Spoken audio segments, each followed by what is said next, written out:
Bloomberg Tech is live from coast to coast with Caroline Hyde in New York and Ed Ludlow in San Francisco.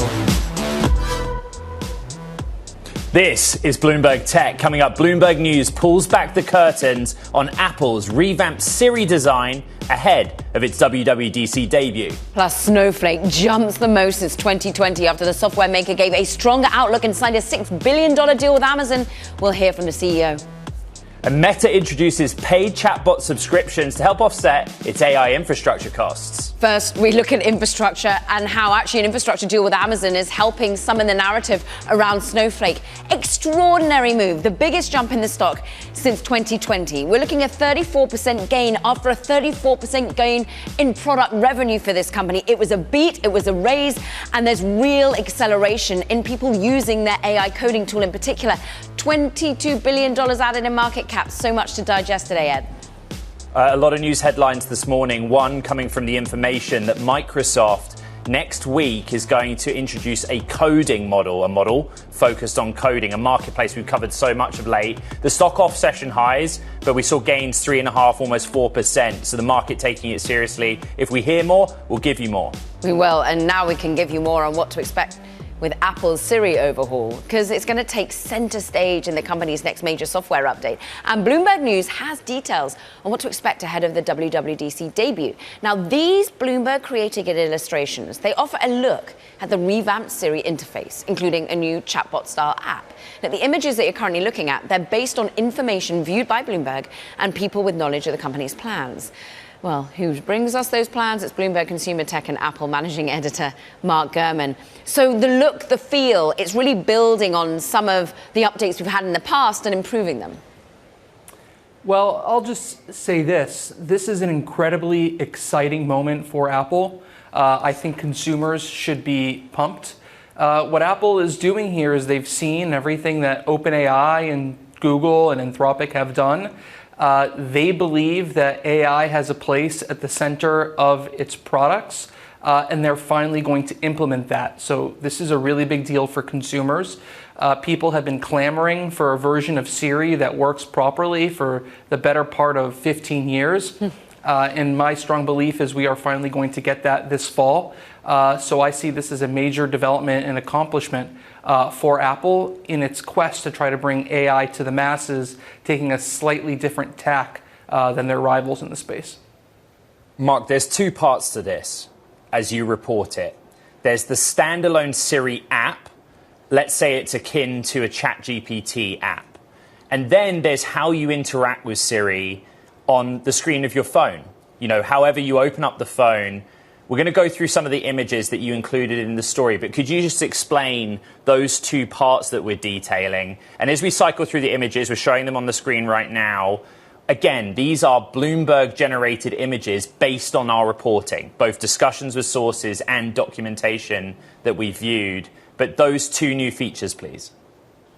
So to launch Siri today, you say obviously the Siri wake word or Hey Siri if you have an older device, or you can hold down the power button. That continues, and there's a new animation that pops out of the dynamic island. Obviously, they added that with the 14 Pro back in 2022. So this is with modern iPhone hardware in mind. The second thing you can do is swipe down from the top center of the iPhone. So how you open notifications today will be how you open a new Siri interface called Search or Ask.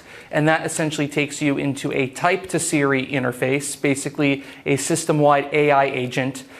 You can tell it to get things done on your behalf. You can do searches on your device as well as the open web. So there's a Perplexity competitor from Apple, built by Apple, developed by Apple, designed by Apple in there as well. And then there's the Siri app. You know, chatbots have taken the world by storm. ChatGPT has nearly 1 billion users. People are using Gemini, people are using Claude. This is clearly something that people want. So this is a product, an app in line with what you're getting from Google Gemini. Obviously, as we reported last year, the underlying models for a lot of these new technologies in Siri are powered by Gemini and running on Google's cloud infrastructure. How worried should like a ChatGPT, should OpenAI be right now? You reported that maybe they're even considering legal action. Is this going to be a real standalone competitor? Well, we've seen this time and time again where Apple releases a standalone app of its own that's built into the operating system. I think ChatGPT has the strongest brand. Siri doesn't have a very strong brand. I still think they should, rebrand the whole effort. That's neither here nor there, at least for now. But definitely having a chatbot built into iOS, macOS, iPadOS, north of 2 billion devices, that is threatening, I would say, to Gemini, to ChatGPT, and to Claude, especially if over time Apple's able to make it really competitive to what you're seeing to ChatGPT. So we'll have to see how this plays out over time. But at least, in the short term, a lot of people are going to be introduced to the concept of a chatbot or a conversational AI interface who haven't used it before, despite the popularity of ChatGPT. Bloomberg's Mark Gurman, thank you very much. Let's get to another story. Shares of Salesforce up about a percentage point, kind of a muted move, and you're going to understand why in a few minutes' time. The company gave a revenue outlook for the current period that just fell short of analyst estimates. Bloomberg's Brody Ford covering Salesforce with us now. We're kind of waiting for a different story in a minute's time, which might give us some context on that move. But what was the story with Salesforce? Forget the outlook, the numbers. What were they saying? Application companies are trying to reinvent themselves as AI companies. And so Salesforce came out and said, we have an AI product that's kind of ramping in revenue. We have all these positive traction points. But our core products for, sales and service are slowing down. And so it's how quickly can they reinvent themselves? At this point, not very. I mean, they're up a percentage point today, but if that chart zooms out, it has not been a rosy picture for Salesforce in the last year or two. It's down 30% year to date. Brody, I loved your content on LinkedIn, just showing that basically all earnings calls are now turning into podcasts. So they're trying to reframe and rebrand the way in which they present these results. But Mark Benioff is saying this is still a record quarter. So how do we get more confident that there is going to be that second half inflection on organic growth? Yeah, it's just that reacceleration story, right? I mean, their biggest products keep slowing down. They've done acquisitions, they've added new products, and so there's kind of a lot of rosy things to look at. But until that kind of core sales cloud, service cloud that really built their house, until that speeds back up due to AI, they're going to stay in that penalty box. Should we just very quickly talk about the actual story today? Yeah. Team, throw it up on the screen. Snowflake is going absolutely parabolic. Yep. Why? It's a tale of two cities, right? I mean, Snowflake makes data infrastructure software, so a lot of companies have their most important data sitting in Snowflake, and they have to use it if they want to do all these cool AI features on top of it. And we're seeing in the numbers that demand for Snowflake's products is kind of going gangbusters. So they had a great day. They did, and Brody Ford, you're going to stick with us to talk about it a little bit more. Snowflake, so you can see, that move means it's added $22 billion to its market capitalization. I mean, after beating expectations. Look, they've also locked in that massive $6 billion infrastructure deal with Amazon. We're going to talk about that with Brody in a minute. But first of all, just hear from the Snowflake CEO himself, Sridhar Ramaswamy. We spoke to him earlier. First of all, they're a long-time partner. They are the biggest cloud service provider that we run on top of. We run on top of Azure as well as GCP. The really important thing with Amazon is how we go to our customers together. Both teams are extraordinary value that we deliver for our customers. And with deals like this, we get massive economies of scale that let us pass on some of these savings back to our customers. We announced a huge change in how we price AI that makes AI a lot less expensive for our customers. It's aided by deals like this because of this ability to bulk purchase confidently, which, as I said, in turn, we give to our customers, create amazing products on top. This deal makes us much more effective together. Amazon is interested in solving customer problems, and having a data platform is a key part of solving customer problems. Us being able to go to market together, we work at every level of the hierarchy. Matt and I are, Gurman, the CEO, and I are in constant touch, but so are our teams. It's that ability to collaborate at a deep level to solve complex problems, for example, like metadata migration, that makes us pretty unique. It is truly a better together story. What timing? Caroline's conversation with the CEO of Snowflake. Some audio issues there. That's tech happens. Is this stock up 35% because of a compute deal with AWS, or is it up for a different reason? Like, it's really difficult in this moment to see the impact of that relationship in how the market's cheering the name today.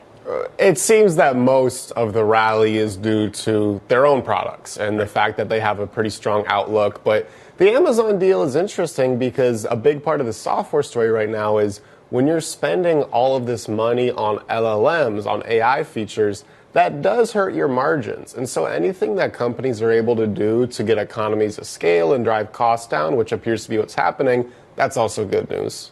I mean, Ed will know this more than anyone, the Graviton offering that comes from AWS, and the idea in your story, you make clear that maybe they're pushing towards that because of these efficiency gains, and we're going to hear from Shweta a little bit later in the show about that, Brody. But more broadly, how are we seeing the adoption of coding tools, Cortex in particular, 7,000 more than subscriptions? Is that a lot when you're thinking about the competitors out there? It's interesting because a lot of application platforms, they've had their own tools like a coding assistant or other productivity tools right there in the platform. In a lot of cases, we hadn't seen great uptake for it. And so Snowflake saying, hey, actually the coding tool that we're putting on here is being used, it is driving revenue. That's kind of new. We haven't seen that from a ton of other companies. And so I think that's a pretty significant positive point that's being reacted to here. And you just think about where Sridhar comes from, like his whole business, AI business, was bought by Snowflake, neither before, so no wonder he's managing to integrate it. Bloomberg's Brody Ford, great analysis. Thanks for joining. Now, coming up, Navier is going to be joining us, making a major push towards electric marine travel, deploying 100 electric vessels they are across the Maldives. How nice. We're speaking with the CEO next. This is Bloomberg Tech.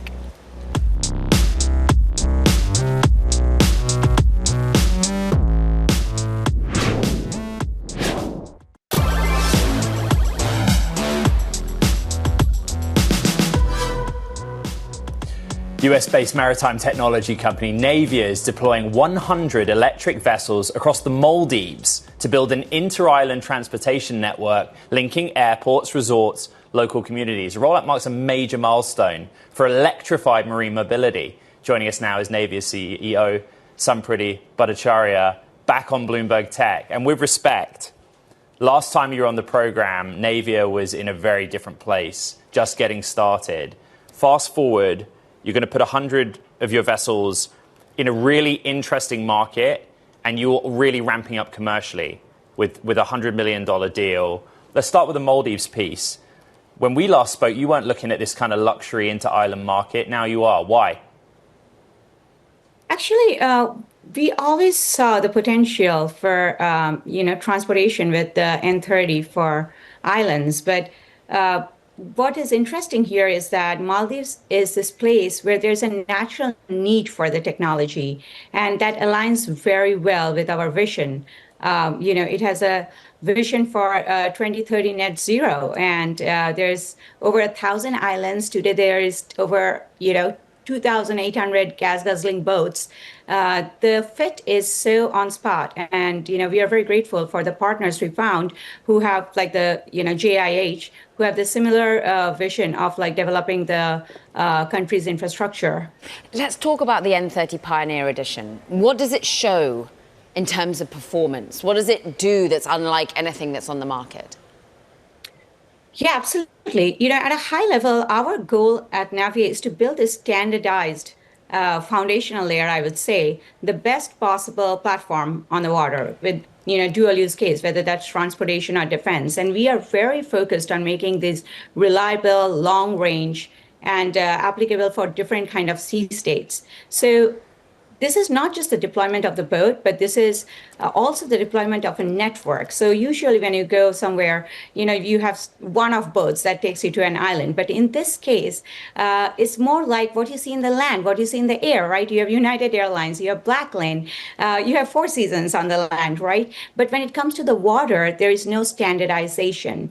And what is different is that, you are in this beautiful resorts, right, which are so into sustainability. And then you get on the water and there's a huge disconnect. And that's where we really come in, that experience part of it.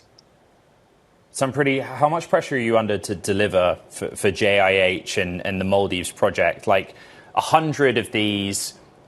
Are they built? How quickly do you build them? Where do they get built? How do they get to the Maldives? Give us a sense of how real this is. Yes, absolutely. So just to give a background, GIH is led by Mohammed Ali Jannah. He's one of the most influential business leaders of Maldives, who have literally known as the man who built Maldives, a driving force behind most of the prestigious hotels and resorts like the Waldorf, Four Seasons, and they have also presence in the GCC. So I'm really working very closely with them. The first year, this very year, we are starting with 5 vessels. The first one is going to get there, end of summer.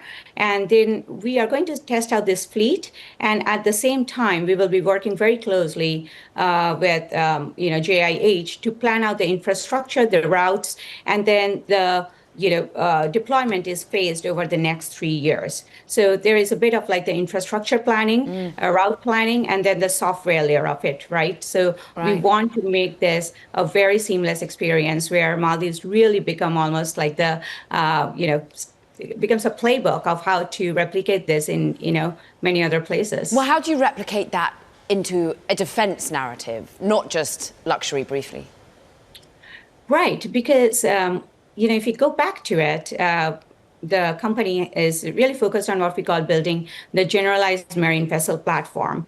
And that is the standardized core, right? If you forget if you strip it to the physics of it, the role of a vessel is to carry per unit payload, per unit mile, reliably, efficiently, and go the longest distance at speed. Right. What you put on top of that, like people often get caught into this, oh, is it a ferry? Is it a luxury boat? It looks too pretty. No, forget it. It's just a physics, it's just the physics of the vessel, right? And our goal is to get as many vessels out there as possible for us to win as a generational maritime company.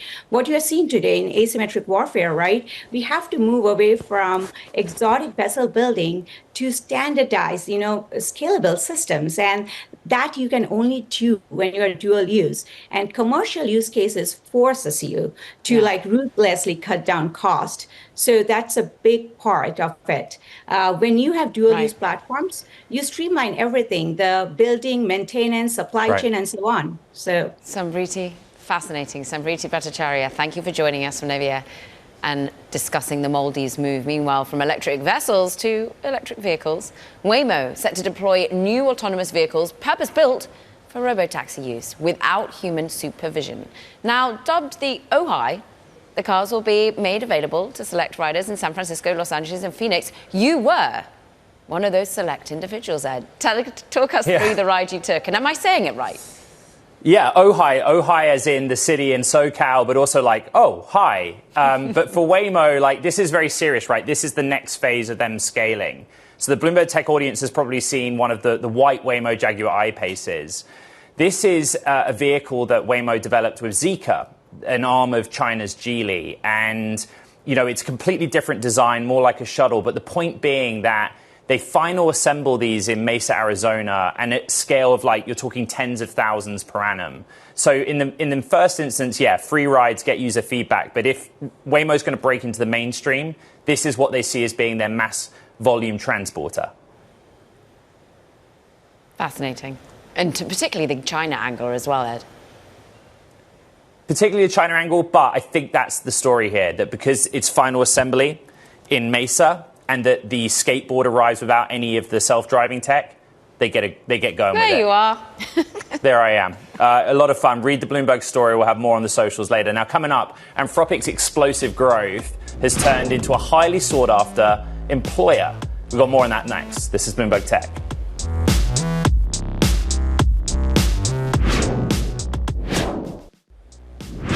Landing a job at Anthropic is so fiercely competitive that applicants are spending, get this, $4,600 on average on private interview coaching.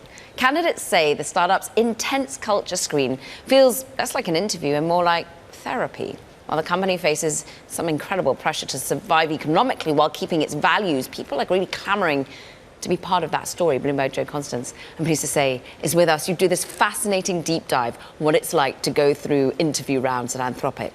What is it like? Well, I mean, for the first thing, it's it's competitive. There are so many applicants now. There's so many people who are, just would be thrilled to join. Even the most seasoned engineers, the most high-level executives, recruiters tell me are willing to take the call from the recruiter. And the interview process, while a lot of it is pretty standard, the culture interview, from what I hear from candidates and recruiters, is a little unusual. Right. And more of, a lot of companies, the culture fit interview is kind of a vibe check, just to make sure, you're not odd.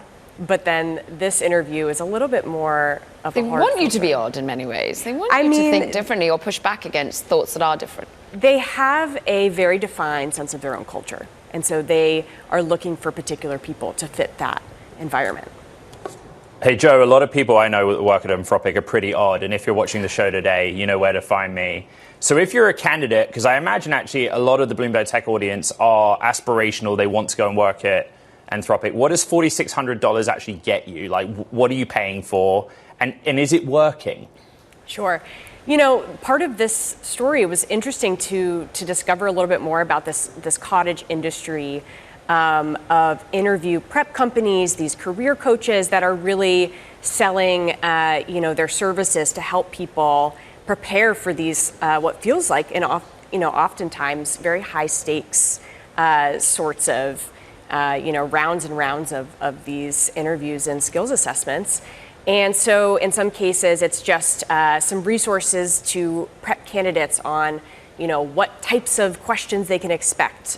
For other coaches, they're offering mock interviews. And what type can you expect? Because it is different. You are going to be sort of pushed more than you might be elsewhere because they're really so based on the mission, right? Briefly. Right. So, that's the thing that I've heard from candidates, that sometimes they're not quite expecting as much introspection, these types of questions that are really pushing folks to reflect on, past experiences, decisions they've made, have they felt about those decisions, which is a bit unusual for people who are used to just talking about, this project I did at work and how it went. And my greatest failing being how I'm too successful much orientated I am. Yes, exactly.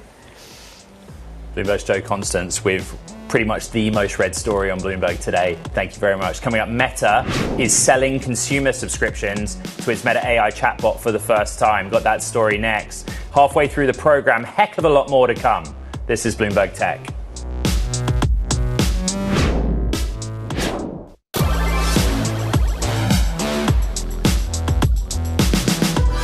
Welcome back to Bloomberg Tech. Let us take a look at today's big number.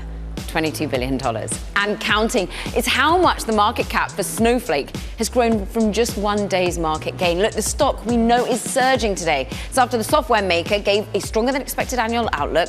We, in fact, managed to speak with the Snowflake CEO, Shweta Ramaswamy, on how AI is really helping to boost their bottom line. We had a landmark quarter, Caroline. Strongest sequential dollar growth in company's history. Product revenue up to $1.334 billion, up 34%. Net revenue retention rate, a key metric we watch, up to 126%. But I think the bigger news really was that this is the quarter where we clearly showed that AI is compounding Snowflake's advantage in data. We did this the old-fashioned way by creating amazing products like Snowflake Intelligence, which is our work agent, which doubled its adoption with respect to accounts, and a coding agent, which predicts code, or COCO, which is used by more than 7,000 accounts. And this is what gives us confidence in the business. That's why we raised the yearly guidance from 27 to 31%. Solid performance, but I think it's much more of what does this mean for our future that we are very happy with. Another big story in the world of tech is Meta. This is a two-day chart. Yesterday, the stock up almost 4%. We're basically flat today. Meta is selling consumer subscriptions to its Meta AI chatbot for the first time. Two tiers. Basic tier, $7.99 a month. That's cool. And then one that's like kind of higher tier, Meta One Plus, like I guess those of you that are more in it. We write at Bloomberg News that this is about offsetting the AI infrastructure costs. But other people have slightly different take. I want to get to Shweta Khajuria, Wolfe Research Managing Director, joins us now. Because you put research out, right, when the news comes, and you're basically saying our thesis, which we'd already outlined, is playing out. you saw multiple new revenue streams. This is a potential bigger total addressable market for you rather than an action to offset that high capex or high infrastructure spending. Yeah, that's right. And thanks for having me, Ed. So at a high level, one of the deeper dives that we did prior to the news coming out was part of the reason why Meta is even underperforming Google and Amazon is that Meta is spending like a hyperscaler without any clear line of sight into demand that Google and Amazon have in their hyperscale business. And so where is Meta spending all this money to really justify this type of spend and CapEx? And when will we see that revenue? So that's the fundamental question. And so in that, when we dug deeper, it could be subscription, or it could be agentic commerce, or it could be business AI. And now we're starting to see with this product release of subscription across consumer businesses and Meta AI, that this could be the beginning of it. Yeah, talk about how this is going to scale. First quarter, it was about $1.3 billion that was in the non-advertising revenue. So tiny, but how much could that rise? Yeah, so in the non-advertising revenue right now, a lot of it could be business AI that they are actually monetizing in WhatsApp through their businesses in WhatsApp. Now, an add-on is going to be subscription. So a clearest comp that we have today is Snapchat, and Snapchat arguably has surprisingly done a great job in converting its DAUs, or daily active users, and monthly active users to subscriber base. If Meta can do something similar to that, and I'm not saying it's going to be exactly the same, but say low to mid-single digit percentage of their DAUs actually convert to subscription, well, that in itself implies about a 1 to 3% percentage point uplift to their revenue. In other words, approximately anywhere from $5 to $15 billion of incremental subscription revenue from consumers in the next 3 to 5 years. Look at it differently. In a world where you're paying monthly for ChatGPT, Claude, Gemini, etc., is Meta AI worth paying $8 or $20 a month for? That is going to be a key question for them. So there is a consumer subscription piece. There is this Meta AI type subscription piece, which competes directly with Gemini, to your point. And then there is the business, like if you are a creator, then you can subscribe as well. I see great value in the consumer subscription and the creator subscription because it allows them to create more content. But in the question that you are asking, where if I have a Gemini subscription or a GPT, do I need Meta AI? Jury's still out on that. You would need it if you're running out of capacity and you're paying $20. You don't want to pay additional higher tier to a $100 to $200 tier, and you want just a little bit more of access capacity. Maybe you pay $8 to Meta. Maybe in that scenario, it does make sense. Or if it is highly personalized social sort of a use case that they give us, which cannot be created by Claude because they don't have that information, or perhaps a GPT, perhaps there is a use case. In those instances, yes, but I'm not fully sure. Jury's still out on that, on the Meta AI subscription scaling. Shweta Khajuria, great research, great analysis from Wolfe Research. We thank you. NASA, it selected Blue Origin, Firefly Aerospace, and other private space firms to help build out its long-term lunar ambitions. The agency says near-monthly missions could begin in 2027, laying the groundwork for astronauts to eventually live, work on the lunar surface. We spoke with the NASA administrator, Jared Isaacman, about the timeline for a moon base. Starting in 2027, you should see a near monthly cadence of robotic landers on the moon. Several rovers. In fact, we provided an award for the first two, crewed and autonomous capable rovers for the lunar surface. So when our astronauts arrive on Artemis 4 in 2028, they're going to already have some infrastructure of the moon base waiting for them. They're already going to have a rover waiting for them. And then in that time frame, it's not just intermittent anymore. It's not just those monthly visits. But when do you think people will be working? Humans might even be living in some capacity on the moon there. So we are approaching the moon base in phases. So phase one is a lot of littles. We are dusting off the playbook that worked very well for NASA in the 1960s. We're getting back to an iterative approach. So, there was the Mercury program before there was Gemini. There was Gemini before Apollo, and an awful lot of Apollo missions before we went right to the moon landing on Apollo 11. We are doing the same thing now. So phase one, we're calling it a science of survival. We're not going to lock in what the mobility strategy should be for logistics, for astronauts, the power strategy, the surface comms, the orbital comms. Why would we try and nail and get all of that perfect today when we haven't been to the moon in more than a half century? So phase one will be a lot of landings, again, that near monthly cadence to learn and inform phase two, where perhaps now you're putting a lot more tonnage on the lunar surface. You have a lot more direction as to the type of hardware and capabilities you want to lock in on. So you don't need to have maybe monthly landings when we get into phase two, but you have a lot more direction as to what should work for our intended objectives, which is to build out that habitable environment. And then phase two, we're going to learn now, having astronauts go from, let's call it a period of maybe even days on the lunar surface in phase one to potentially weeks in phase two, to where you might get, by the time we move into phase three, a similar astronaut rotation like you see on the International Space Station, where we could have crews potentially being on the lunar surface for months on end. You don't have that marked on your calendar, Administrator, when phase three might have a base that has humans actually living and working inside it? Oh, we absolutely have timeframes. I mean, we are looking at basically 2027 through 2029 for phase one. You have 2029 out into the early 2030s for phase two. But again, this is all going to be informed on what we learn during those first landings in phase one. That was NASA Administrator Jared Isaacman. All right, coming up on the show, we're going to be joined by Eric Vishria of Benchmark for his outlook, the physical AI space. Yes, we're going to talk about hardware. This is Bloomberg Tech.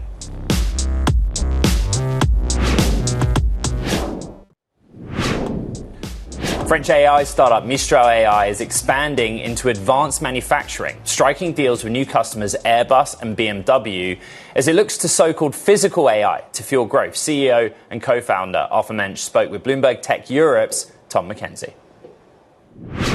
For us, it's a massive market. We see, in particular, Europe is our anchor market, but one of the European the strength of Europe is in its high-end manufacturing. So it's the manufacturing world is the 30 trillion market. If you think of the uplift that AI can bring to it, if you only look at 10% of that, you're looking at the 3 trillion market, and that's happening in the next 5 years. Then over in Asia, Minimax's annualized revenue more than doubled these past 2 months to at least $300 million as the Chinese AI startup prepares to roll out its next flagship model. Minimax co-founder and president, that's Ye Yun, joined Bloomberg's Stephen Engel on the sidelines of the UBS Asian Investment Conference over in Hong Kong. Agent and the models are really important for monetization, but definitely the foundation model is a key. You will see a better performance models with specialization and differentiation will drive the token consumption, also drives the enterprise and the consumers retention and the consumption. The model performance, product monetization will become the flywheel. So you will see, we did the end-to-end optimization with the whole group. There are lots of innovation, technical innovation inside. So you will see we can provide probably similar performance models with probably lower price, even sometimes higher margin. Yeah. So how do you change your revenue mix where most of your revenue is coming from your consumer-facing products, like the chat box, Xingye, and also Hailiu, which... That's last year's That's number. like the text-to-video generation. But next year, as you go into your Model 3, right, from 2.7 to 3, how is your revenue mix going to change? Yeah. So the number you mentioned is last year's number, but right now it's almost like 50 enterprise and 50 consumers. So the enterprise increased a lot. And also, yes, the model is a key. So we think the model is our product. No matter it's a B2B or B2C, it's all the channels for the commercialization. So we've spent most of our resources and the spendings on the model layer. Yes, we are going to release M3 very, very soon in a few days, which is the first open source native multimodal. That was Minimax co-founder and president Ye Yun, along with our own Stephen Engel. We're going to stick with AI, and we're going to discuss the outlook for physical AI with Eric Vishria, partner at Benchmark. Today's VC Spotlight. Been really looking forward to this one, Eric. 10 years ago, you were very welcome to be here. 10 years ago, you led a Series A in a little company called Cerebras. Fast forward 10 years, what an IPO.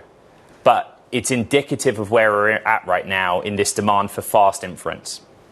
I just want to start with that case study, the timing of this IPO and where it fits in what's actually happening in physical AI right now. Well, I think that it's very, very clear that the demand for inference and AI is off the charts, and I don't think that's going to stop anytime soon.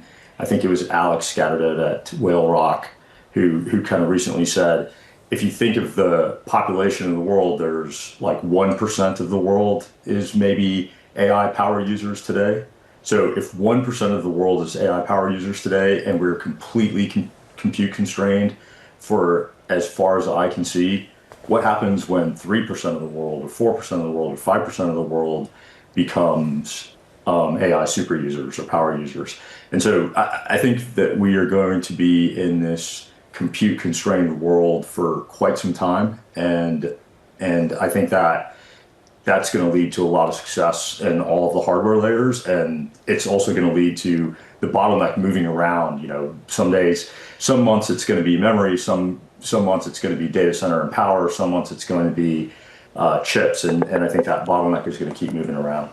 Some days it's all of them combined, Eric. So yeah, totally. At this exact moment, where are the startups you're most interested in, or the ones that you already sit on boards of, starting to innovate at the edges? When are we going to really see the movement to photonics or a different type of compute being used? Well, I think one of the benefits of being an early stage venture capitalist is we have a very long time horizon. So we're not trying to figure out what's going to happen in 18 months or 12 months or 24 months. We're really looking and trying to have some idea of what might happen in 5 years or 7 years or 10 years. And as we look out, we are really excited. For example, we invested in Star Cloud, which is a space data center. We invested in Sunday Robotics, which is a domestic robot. And when you kind of look at companies like that, they're very much on the frontier. It's going to take a bunch of time. There are very capital intensive projects, but they're amazing teams that are doing really cool development, pushing the edge. And it's going to require a lot of flexibility on their parts as the market evolves.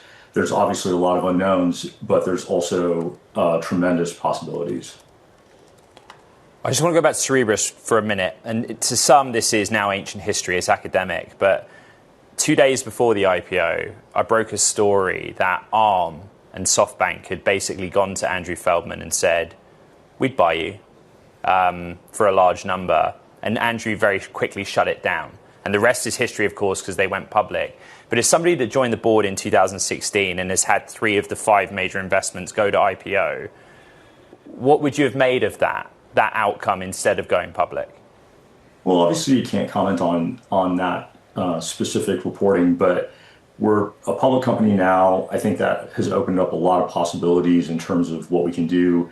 We raised a ton of capital to finance the business and allow us to take advantage of the tremendous demand. And I think we're really at the beginning. If you feel like there is an end in sight, you might take a different tact. But as far as we can see, the demand is tremendous. You say you just backed a company that's about orbital space centers, and that immediately makes us all think of SpaceX and how they're going to be sucking a lot of the oxygen out of the room when it comes to a public offering. How are your companies currently feeling the need for cash? How are you thinking about permanently fundraising or looking for exits right now?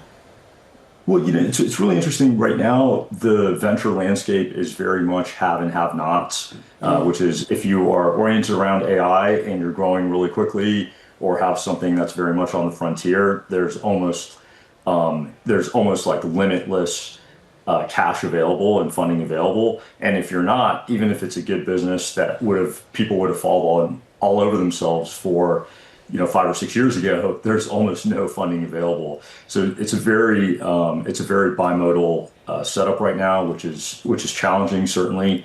But each of these financing eras they come and go, and one of the really important things for any of these companies or entrepreneurs is just to keep on grinding and finding a way. That there's building a company that is impactful is a roller coaster and takes a long time. And even if you take the Cerebrus journey, there have been lots and lots of ups and downs over the time. Obviously, taking an AI semiconductor company public in May 2026 is about as good timing as you can get. But part of that is the timing part of that's just luck, and then obviously it's all built on top of a decade of the team grinding at it. Cursor, another interesting one that we're looking at in your portfolio. We'll have to talk about that another time. Eric, it's great to have you on. Eric Vishria of Benchmark. Now coming up, TikTok. Well, it's moving away from music, scaling back ties with major music labels. We'll dig into that next. This is Bloomberg Tech.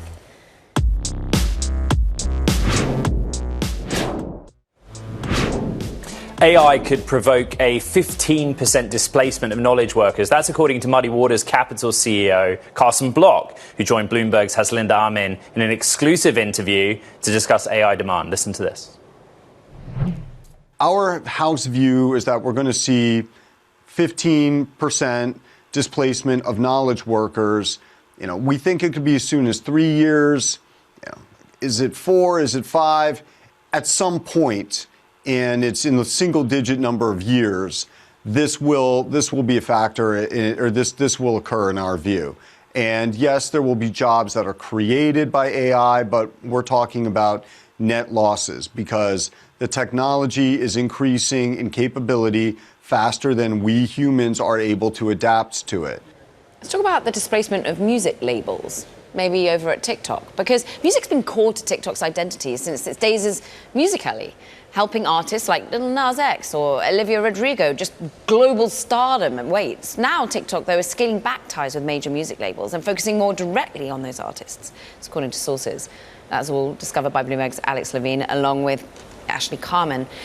What is happening with a company that identify with music? I mean, it's in their icon, it's in their branding. How are they moving away from labels? So exactly. Music has really been part of its DNA since the very beginning. It is the thing that helped make TikTok this global cultural phenomenon and got more than half of America using it. Though TikTok continues, importantly, to work with major music labels, including some of the world's biggest, it is deprioritizing those relationships, in part by building out projects, prioritizing internal efforts to actually have products and services that compete directly with the labels and that allow the company to have sort of more direct relations with the artists rather than through the representatives. Alex, TikTok changed music. Now labels worry it's leaving them behind. But present day, how does music work on TikTok? So it's Friday night. I'm kicking back on the couch. I go to YouTube on the TV and play concerts, music videos. I don't think present day, like, you know what? Yep, music video. Like, just explain what we're talking about mechanically. So mechanically, when you open your app, you've got your For You feed. Every video that you see is going to have some sort of audio behind it, whether that's people speaking or whether that's music. And oftentimes, those sounds are songs that have gone viral, and sometimes it's new songs from emerging artists. Sometimes it's made, it's global hits from artists like Paul McCartney, like Bruno Mars, and sometimes it's simply just sort of repetitive meme-type noises that you can find through various other means on the app. But I think that there's always sort of been this question, especially more recently, about whether blowing up on TikTok or going viral can actually mint a legitimate star and have them develop really an enduring career from that. Bloomberg's Alex Levine with what's going on in music on TikTok. Thank you very much, Karen. And that does it for this edition of Bloomberg Tech. What an edition it's been. Yeah, a lot of market moves, a lot of great interviews, a lot of top stories. Recap on the podcast. You know exactly where to find it. All the Bloomberg platforms and online, Apple, Spotify, and iHeart. This is Bloomberg Tech.